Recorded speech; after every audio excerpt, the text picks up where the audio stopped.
There's that funky slide guitar music that comes on every Monday through Friday, live at 5 on the Evil FB Network, YouTube. Check us out, subscribe, type in Newswire, Roy Blecker. You'll see my nice smiling, shining face. Trump will be coming on right after we get off the air at 6 o'clock West Coast time, 9 o'clock Eastern, to address the nation on voter ID, voter integrity, and he says he's bringing receipts.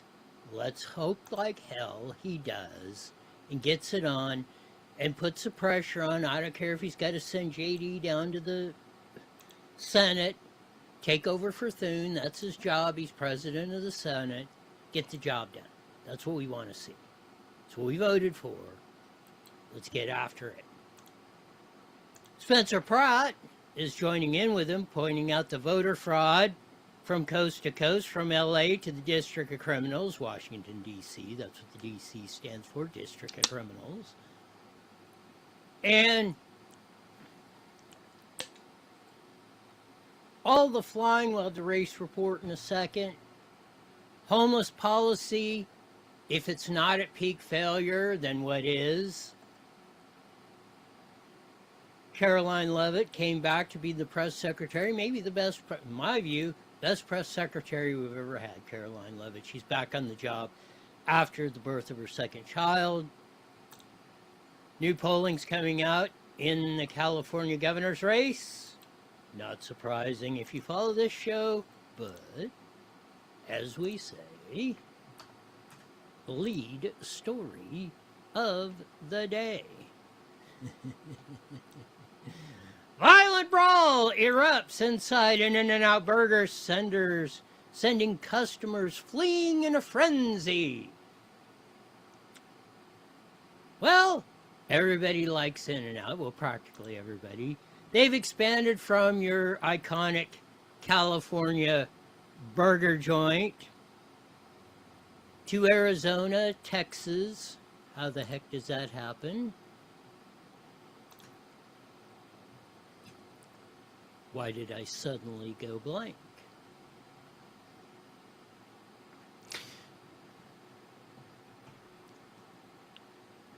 There we go. Well, I guess we did suddenly go blank. So we'll get to the In-N-Out story. Here they are with the brawl for it all. At In-N-Out, here we go.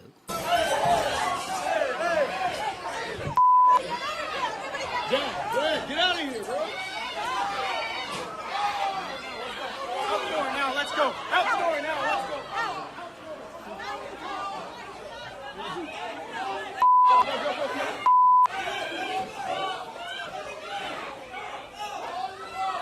Looks like a fantastic free-for-all. Look at that, just, we'll grab our food and, we'll go back and start filming. People's reaction to this stuff, well, we came back on the air, son of a gun.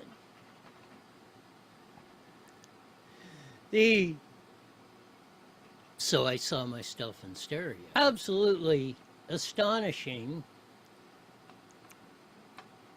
In-N-Out Burger brawl. Here's some of it. It's astonishing how this stuff works. And people's reaction to it. You see them grabbing their stuff, watching the brawl. And those looks like 20 or 30 people were jammed in there. They said the restaurant was completely full. Inside, maybe some of the people in the drive-thru came in and joined in the fight. But those in Arizona, everybody wants In-N-Out burgers, or it seems. They've expanded from your iconic California burger joint to Arizona, Tennessee, Texas, and ever-growing enterprise because, well, practically everybody loves an In-N-Out burger. Always the best. Which burger joint is the best? You got to say this. An In-N-Out burger is a unique tasting burger no matter what your preference is on these situations. Start with a race report. Here's a nostalgic one from the Orange Show Speedway. as you see the car flying, catapulting up through the air, almost as high as the stands, and they're about 10, 12 feet off the ground.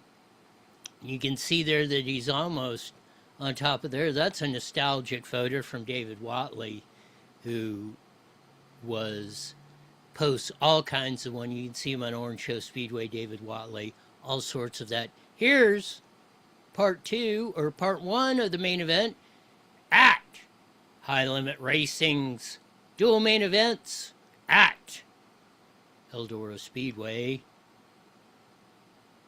Here we go. There's the limit to about 8 car lengths. He stumbles a little bit on the high side, and Sunshine, can he close in? Down the back straightaway for the final time in the first double-down dual feature event of the night. Off the turn number 4, it's going to be Bryn Marks leading flag to flag in this one. Rico slips by for 4th off of turn number 4. Tyler Courtney second, Kyle Larson third, Rico Abreu fourth, and Sheldon Hodge. So there you go. That was the first main event going on at Eldora Speedway. Corey Day had a nice message for one of the competitors down there. Here we go, hopefully. He takes the lead away from Gio after the restart. Oh. Flips him off. Gives him the bird. Little hand gesture there from Corey Day. Green flag coming back. So there was a little bird flip from Corey Day in the second High Limit Racing main event. We get to the finish of that. Let's see how Payday did. Here we go. We thought, here we go. Years in a row, he's a double-down dual feature winner. Corey Day gets it done. Giovanni Scelzi second, Justin Peck third, fourth at the line. Parker Price Mill over Carson Macedo. So even after that little one-finger salute, Corey Day takes the second main event out there at High Limit Racing from Eldora. They're going to be racing there tonight, and a full field of action going on. Along with that, the Cars Tour is going to be in North Wilkesboro, Southern Nationals at MoDOT, Short Track Super Series at Fonda, Lucas Oil Late Models at Shelby County Speedway. That's just on Thursday. What do you think we're going to have Friday? That's just on Flow Racing. And we got a lot of stuff to cover and be thankful for. Oh, man. Some of this election stuff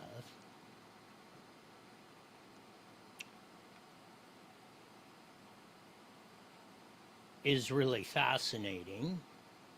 Thank goodness we have Spencer Pratt on board to take us through this. Here's his latest video on our clean elections that we have from coast to coast, LA to the District of Criminals. Here we go. We thought.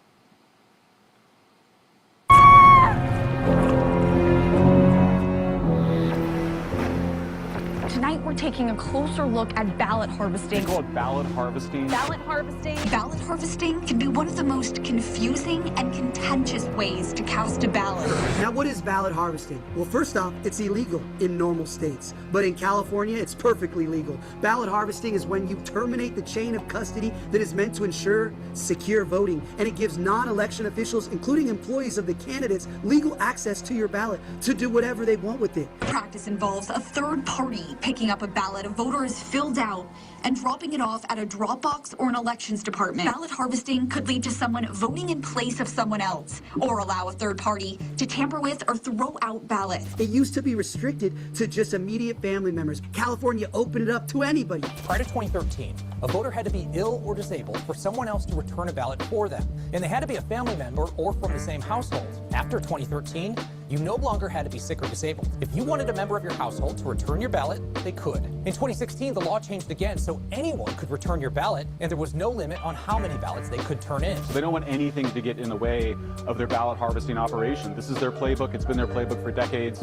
Anyone can take your ballot. Proponents of ballot harvesting will pretend that it's necessary because people who live in remote areas and the elderly can't figure out how to send mail, and they need a blue-haired commie to do it for them.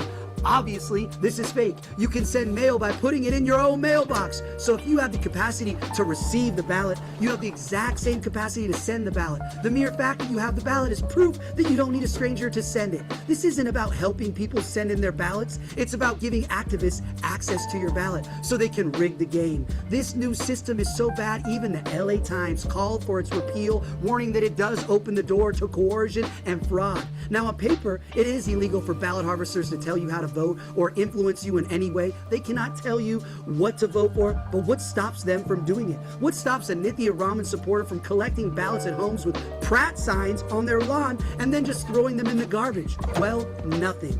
Ballot harvesting lets the camel's nose under the tent. It introduces the menace of political activists influencing voters and electioneering at the polling place, but out of view of authorities, removing voting from the sterile field. You can't electioneer at the polling site where you vote in person, but now the ballots are sent to everyone's homes. Everyone's home is now a polling site, but there ain't nobody overseeing the laws. The casino has rigged the game. That's why they never lose. They can just go and send out a bunch of labor organizers, go through housing projects, go through homeless encampments, get votes from people who weren't planning on voting, and get them to vote in the ways they wanted them to. It may be tough to coerce a vote at a polling site. The people there are committed voters, and they've already made up their minds. But when everyone in California gets a ballot, that includes a lot of apathetic people who never vote and simply don't care.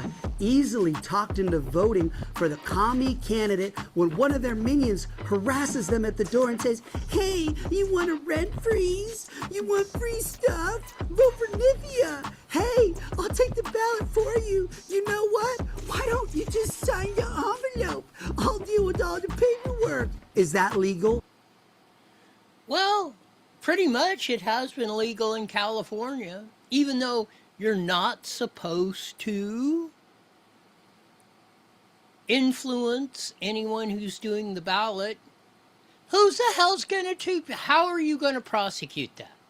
You can put a squiggle mark and an X, and the person who turns the ballot in can put a squiggle mark on there and turn it in, and it's legal in California? Our system is rife with fraud. They're not even unabashed about it. Like Nithya Raman was crying on election night because Pratt was so far ahead of her. Well, the next day, the election market started going from 76 to Pratt to making it to dropping like a rock to almost nothing in 2 days. And then Nithya Raman's going, who knew in the betting markets that Pratt wasn't going to make it when after election night they thought it was almost impossible? Here's more. Nope, but who's watching? You think the apathetic non-voter is going to call the authorities to report illegal electioneering? The game is rigged. You can play if you choose, but the House will never lose. The solution is so simple. Mail ballots need to be banned. They're too vulnerable to fraud. It's all... Spencer is exactly right on that. I don't even like the you got to put a number on your mail-in ballots. They basically, unless you're military, have proof that you are incapacitated or something, and you're not just some number or name that's at a fake hospice facility with a fake person, or who knows what's going on, or you're getting paid from Skid Row to do this. More from the Spence. So a laughably inefficient and primitive system. We should be voting by phone. All of our phones have high-level security and biometric ID with face and fingerprint recognition. We already use our phones for banking, medical records, TSA, crypto. If it's secure enough for all of that, it's secure enough for voting. Every phone vote will be posted to a public ledger anonymously with a unique ID that only you can possess, so you can go online to the ledger, validate that your vote was counted, and every item you vote for was properly cast. The results would be perfect and instantaneous, with results at 8 p.m. on election night, the moment polls close. Not only would the vote be more secure, more efficient, and more accurate turnout would skyrocket. This is a 360 win, and there's literally no good The flaw I see in the phone voting that Spencer Pratt has brought out, who's to stop somebody from hacking the system? You know, it's hard to hijack or hack somebody that goes to the polls, gets out a paper, marks, makes a check mark on each member they're voting for, ballot proposition, tax increase, or whatever. So while I agreed with we do need to reform the voting, I do agree even with voter ID, not that I'm supporting it 100% in California. I don't like the mail-in ballot at all. You either show up to the polls or not. I don't like the phone part. Again, who's to say that you can't hack that? We get people that hack your banking accounts and all the things Spencer Pratt was talking about. And when we had, just like Florida does, or many other states, when it's basically, or you cut it off at 8 o'clock, Tuesday, November 5th, or whatever it is, 2026, that's it. No more ballots coming in. We're not counting anymore. That's it. And we will have election results that evening. Most Florida elections by 11 o'clock at night are, unless they're extremely close. I mean, like a vote or two is going to decide it. People know who's won or lost. So we don't need the phone voting. We don't need the mail-in ballots, except in very narrow circumstances. We need people to show up at the polls and cast a paper ballot. Then after 8 o'clock, you count the votes at each precinct, write that number down, seal up the ballots, and then ship them to the Register of Voters in case there's a challenge, recount, whatever, or they want to look at it.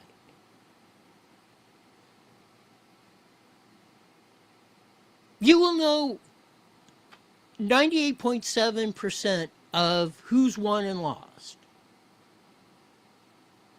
by midnight of election night, even if we close the polls at 8 o'clock. By midnight or 11:59 p.m., you will know the results of the vote.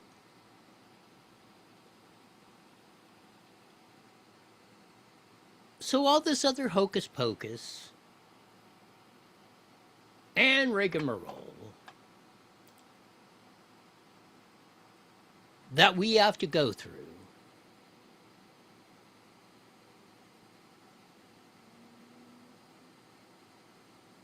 is just plain nuts.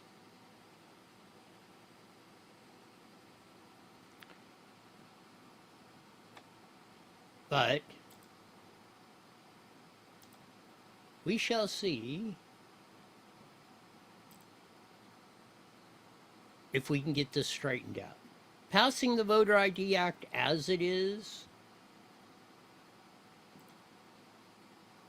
in California, the Carl DeMaio one, will be a major help. And again, I don't know if we can put the genie back in the bottle, as they say.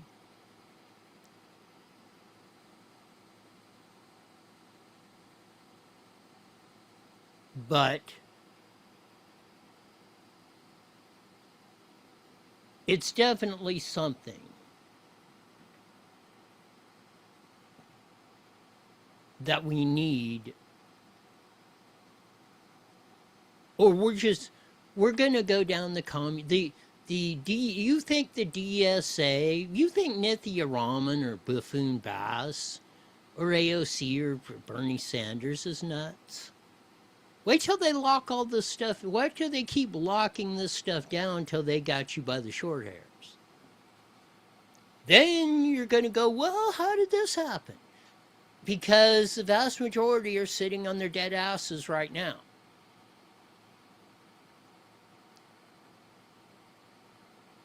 And they need to change that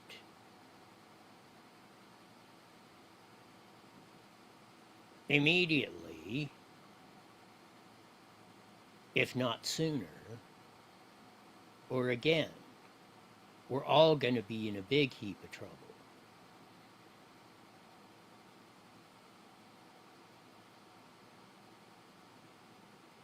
So,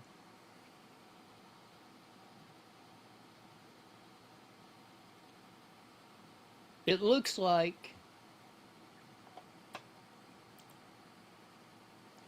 we've got a lot of work to do. We'll hopefully, when we join the Mighty Met, we'll get into some other stuff, but hopefully, in a little over a half hour, Trump's going to lay down the law and lay out a plan for getting the Voter ID Act passed nationwide, even though the Supreme Court didn't help us out much with that situation, letting the late ballots come in to whenever. Hopefully that will come up on a motion to reconsideration, like the birthright citizenship at the Supreme Court, but we shall see. That's a long shot, but hey, especially in today's time, stranger things have happened. 15 seconds, 15 seconds. As Jesse said, we'll be joining the Mighty Met KMET here in a few seconds, and we'll pick up with this theme and much, much more. Here we go. Download your free phone app today. IE Newswire Daily is on the air. The following is a paid program. Views and claims expressed are those of the program producer and are not endorsed by this station. Opinions expressed are not necessarily those of radio station KMET, its management, employees, or affiliates.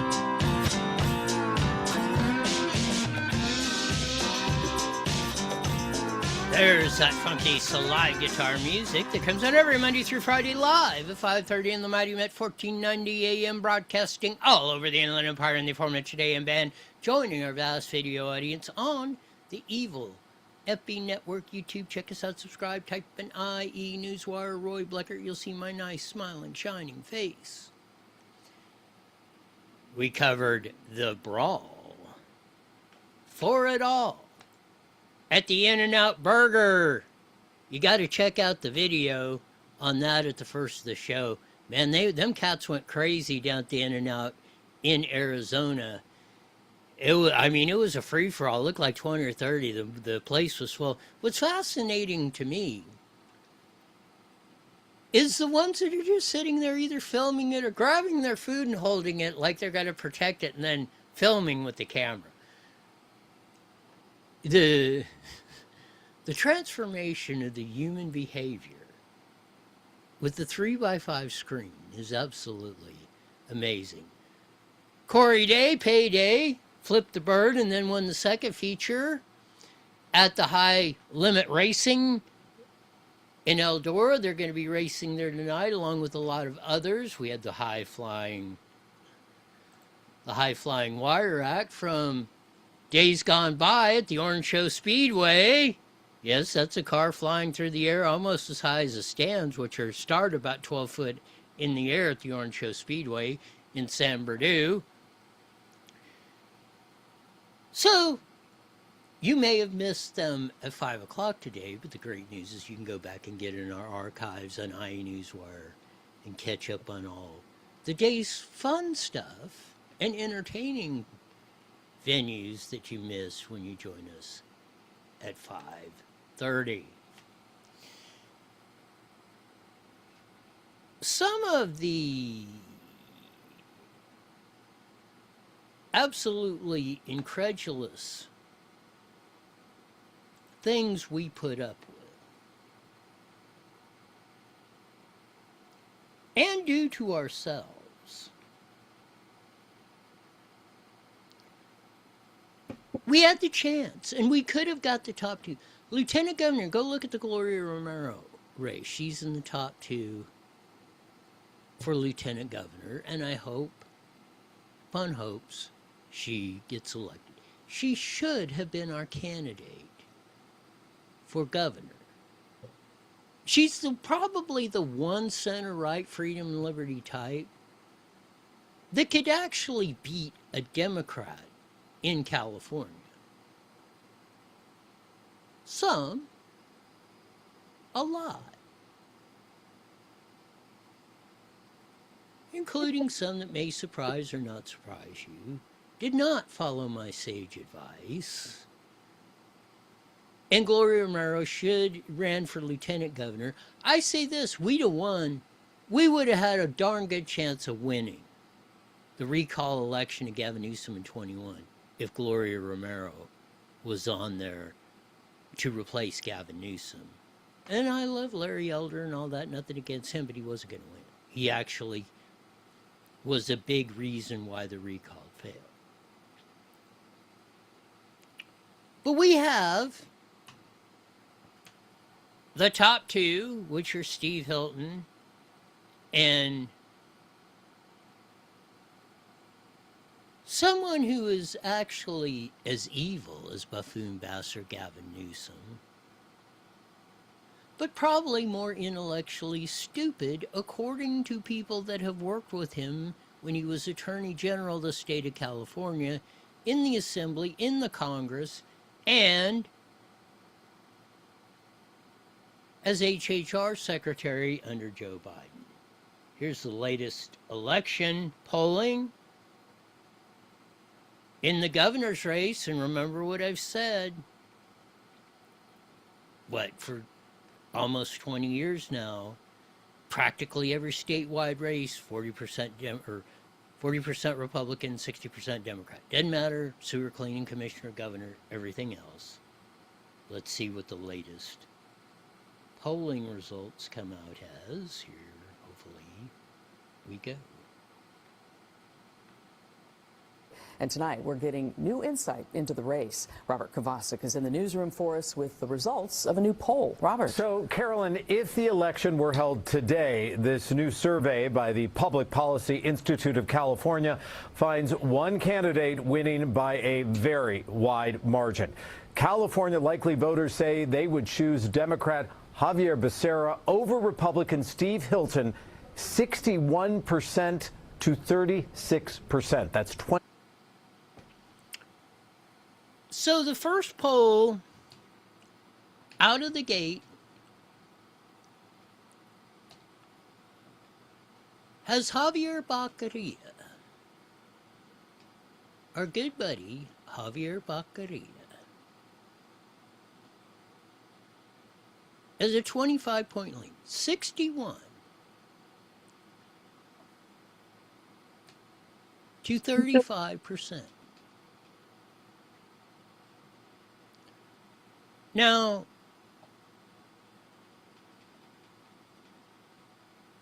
how do we get to this point?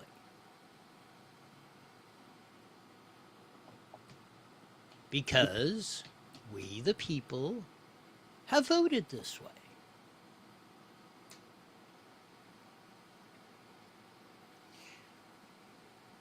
For almost 20 years.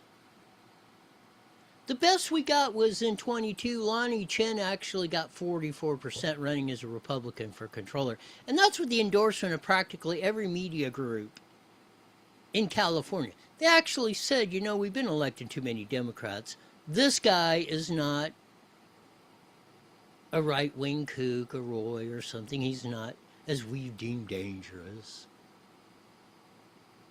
He's a Stanford professor, We can tolerate him. He only got 44%.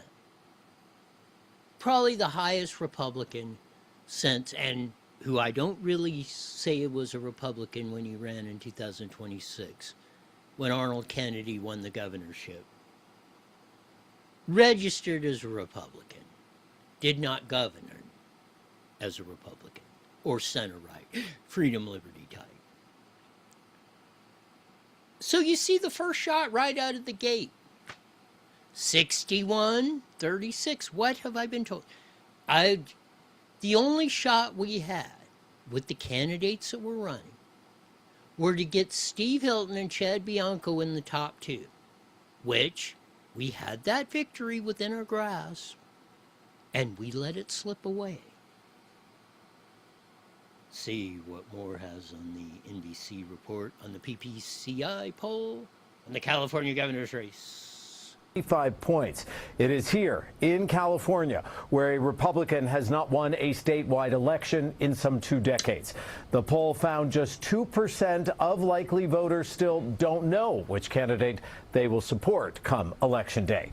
With Latino voters expected to play a pivotal role in this election, both Becerra and Hilton appearing today in downtown Los Angeles, taking the stage at the National Association of Latino Elected and Appointed Officials.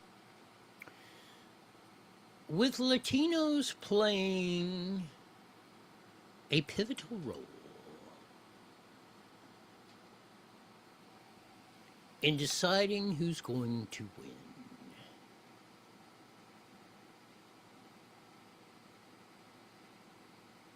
And you can call me whatever name you want. But that's why I said Gloria Romero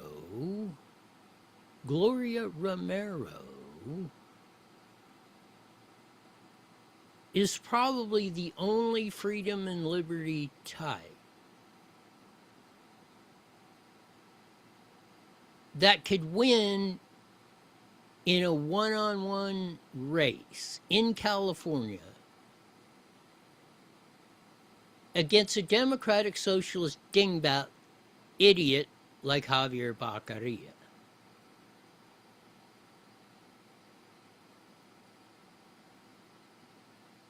Now the center-right freedom and liberty types are on the flip side of this. Now, is it any wonder why it's 61-36, and I've told you, and every polling has showed that. Mexican, Latino, Hispanic, whatever you want to put that subgroup in. They vote two-thirds of them. The only consideration, or practically the only consideration they make, is the last name. And that last name better have a vowel at the end of it. Most people will not tell you the truth, even if they're polling or political analysts or pundits or whatever they're on the TV, because they're too scared of being called a racist or this and that. So they just cower in the corner and say, please don't hurt me.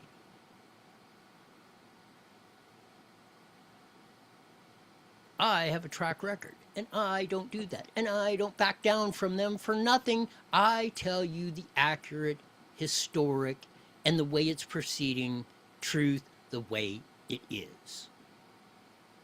Unafraid, unabashed, and unchained. The Channel 4 guy won't tell you that. All the other talking heads, or talk show hosts, or writers, practically will not tell you that. But those of you tuned into this show know it because I've said it for decades.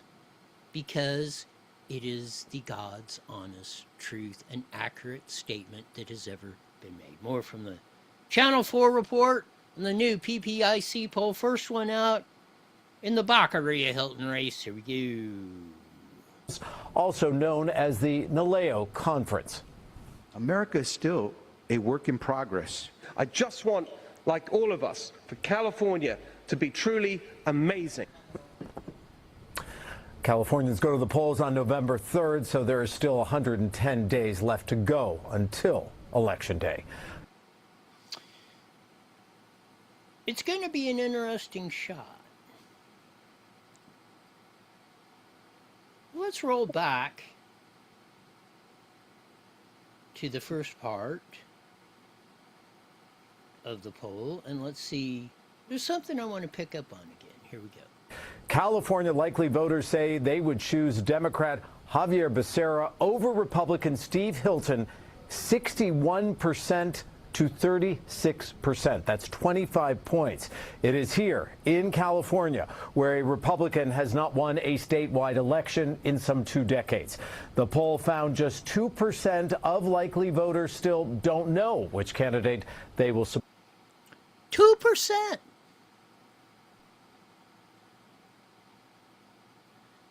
2% don't know. More than 3 months before Election Day. That's why he went on to say and tried to sugarcoat it. Oh, but Latinos will have a key, or Hispanics will have a key deal on that. They've already made up their mind. Baccaria, Hilton, oh, we're voting for Baccaria. Tell me that isn't racist. And tell me who isn't the real racist.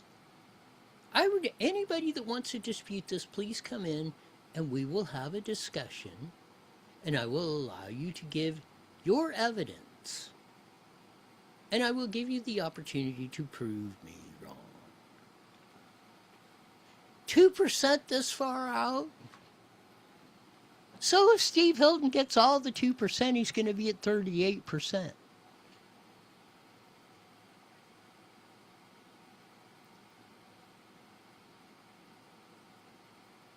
Even almost 10% of Republicans are voting for Baccaria.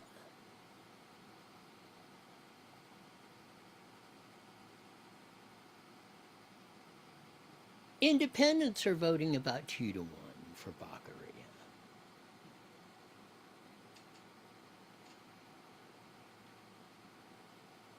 This is a foregone conclusion, as most of our elections, unless some sort of miracle happens. At least on the governor's race.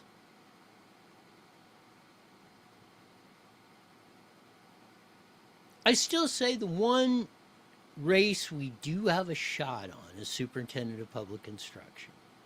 That's Sonia Shaw versus the odious Barrera. Although, just because of the whole Save Girls Sports, not letting parents know that Johnny's wants to be identified as Gina, and is being called that in school, and is going under hormone therapy and indoctrination and everything else. So we'll see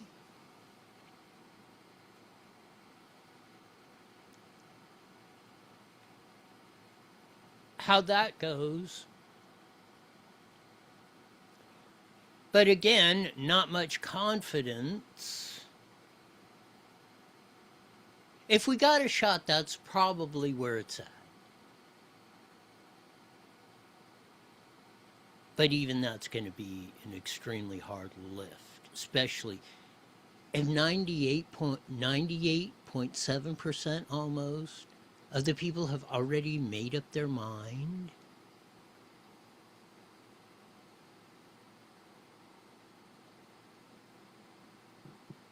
Steve Hilton would have to get almost a third of Baccaria's vote just to be to win the race. He'd have to switch them. You'd have to make the case for them to switch.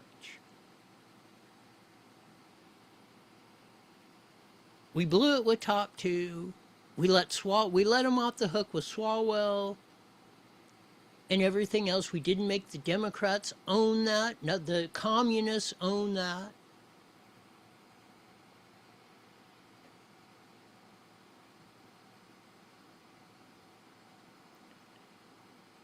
So, if you like living in the constraints of California, and the warning to the rest of you in the 49 states, this is a preview of your future. We had the Paradise Fire up north a few years ago, wiped out towns and people, killed hundreds, if not thousands, billions of dollars in property. We've had that. Last year we had the famous Pacific Palisades fire where Spencer Pratt and his mom and dad lost their homes, and thousands of others in Altadena.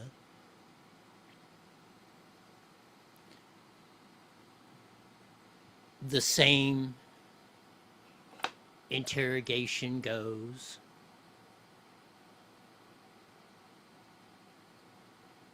But we will have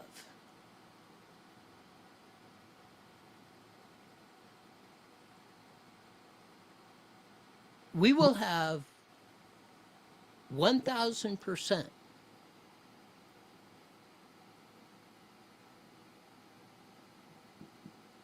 absolute communist tyranny going down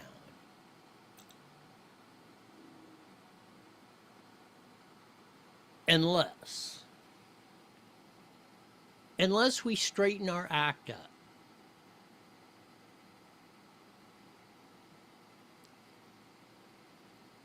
We will not, maybe we cannot get it back. Maybe we just don't have enough fight left in us, the majority of us.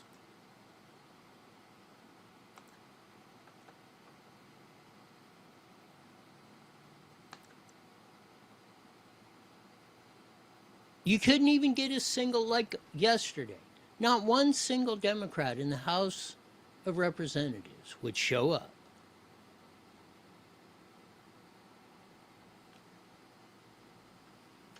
Not one. Under the fraud hearings that Nick Shirley and James O'Keefe testified at.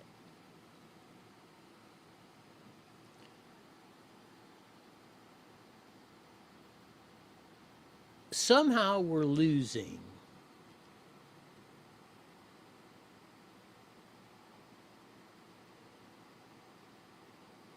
and it's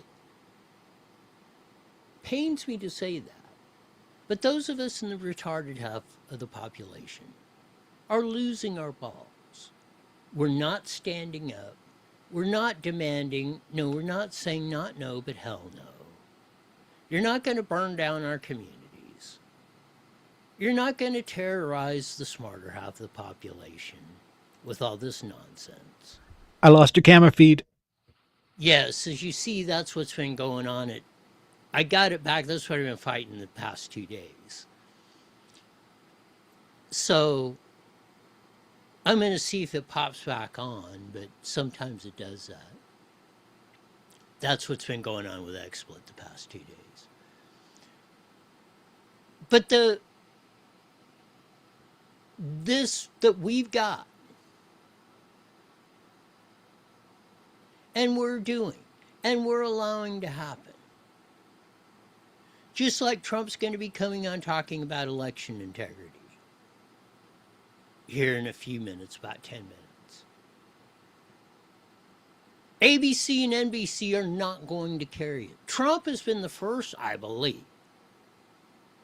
I believe Trump has been the first president that the networks haven't covered an address he has made, especially in prime time or to the nation.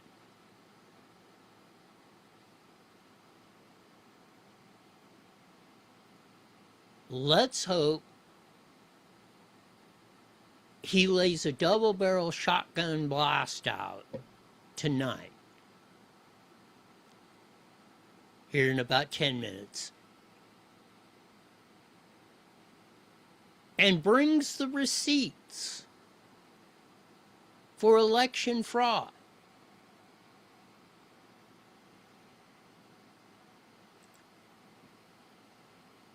Because if we don't fix this,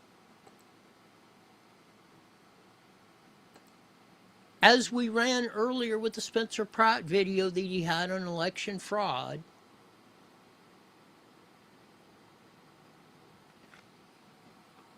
that's what we're going to suffer from.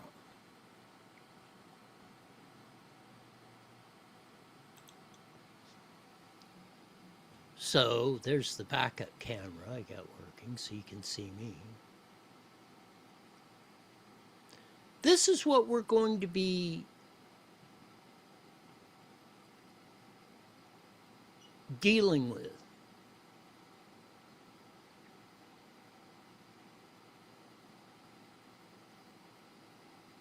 If we don't stop this. So we shall see.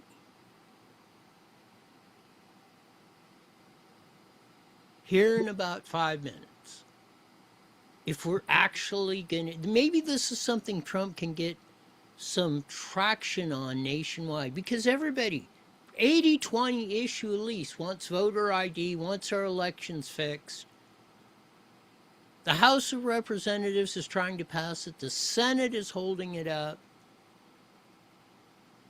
The Supreme Court especially didn't do us any favors.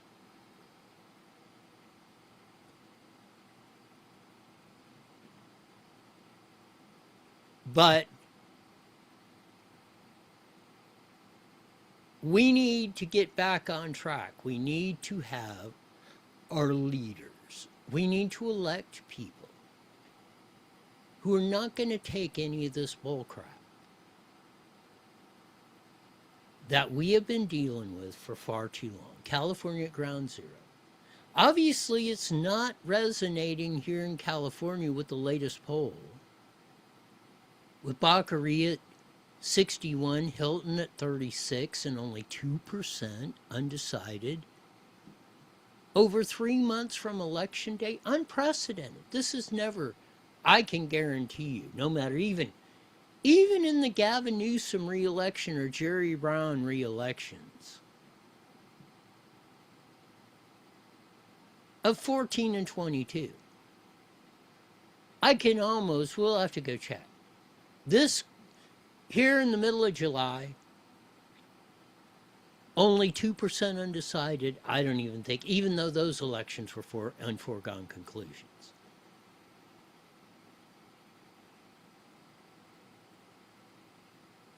So we shall see.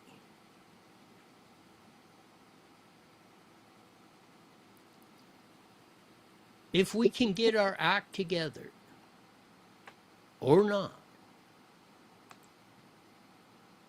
Or are we just going to let the vagrants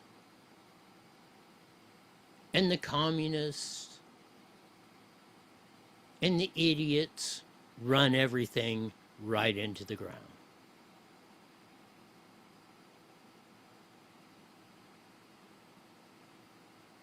It's almost like you would just go out and light your own house on fire and say, oh, isn't that great? Oh, look, we can toast some marshmallows. Not thinking, you're not going to have a place to live,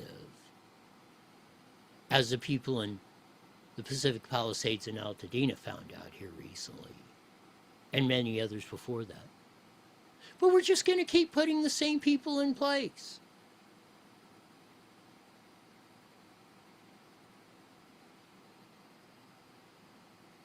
Sometimes it's beyond maddening.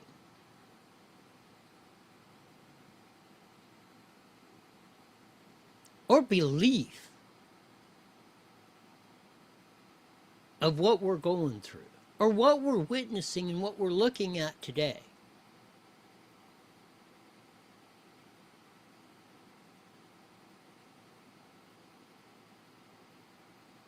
But